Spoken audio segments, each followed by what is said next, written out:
Et oui, on touche le fond, on touche le fond. Là, on va creuser maintenant, parce que là, le fond, je pense qu'on l'a touché avec Macron, mais là, on commence à creuser. On va finir par traverser la Terre, et on va se retrouver en Chine à force de creuser, tellement tout ce qui nous arrive est absolument abyssal.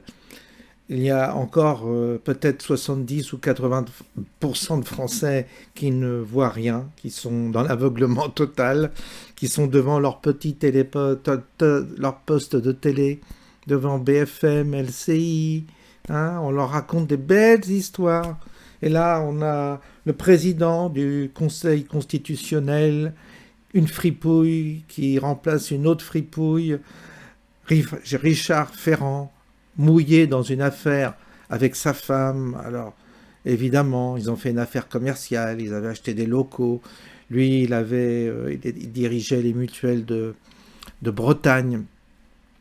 Et puis, sa femme a fait une SCI. Et puis, la SCI a loué aux mutuelles de Bretagne. Et puis, par une opération...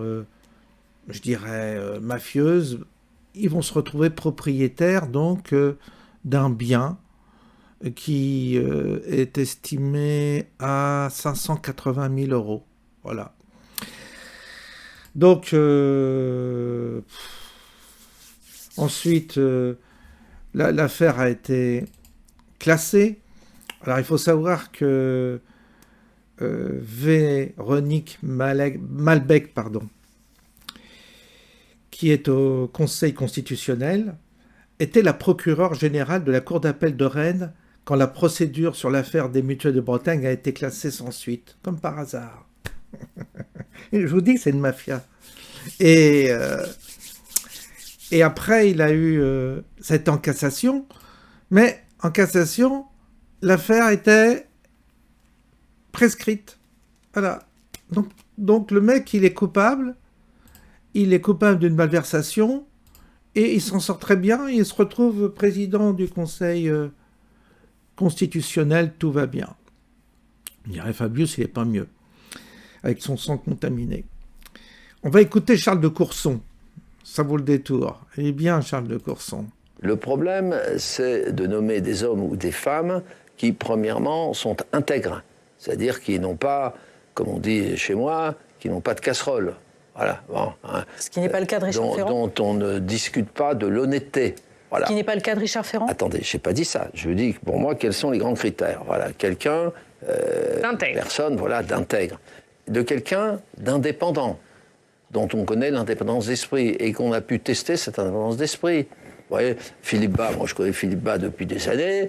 Philippe, qui peut discuter, c'est vraiment un bon juriste. Voilà, c'est le choix de Gérard Larcher. Voilà, il a été président de la commission des lois au Sénat, et c'est pas forcément un béni oui-oui. Voilà, il l'a montré dans un certain nombre d'affaires où il a pris des positions. Moi, j'ai partagé avec lui certaines commissions mixtes paritaires. On peut dire qu'il est indépendant. Laurence Wyszenski, qui est discutée, ben moi j'aime beaucoup Laurence, vous voyez, parce que Laurence, elle a été juge d'instruction, donc elle a les compétences juridiques, et en plus elle a montré, et ça lui a coûté cher dans sa vie publique et privée, elle a montré sa capacité à être indépendante. Donc oui ou non pour Richard Ferrand? Donc Laurence, elle est quand même... Bon, mais je vous dis, je ne voterai pas. Alors, je veux dire, ça n'a pas d'intérêt de répondre à votre si, quand même. Écoutez, j'ai rappelé quel serait, si j'étais membre de la commission des lois, sur quels critères je voterais. Voilà, donc tout est dit, et il a raison.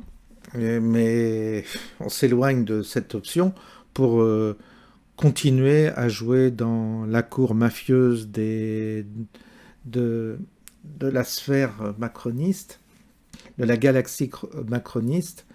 Et Ferrand, il connaît rien en droit. Hein. Il a été étudiant vaguement dans le droit. Donc ce type-là n'a aucune compétence en plus.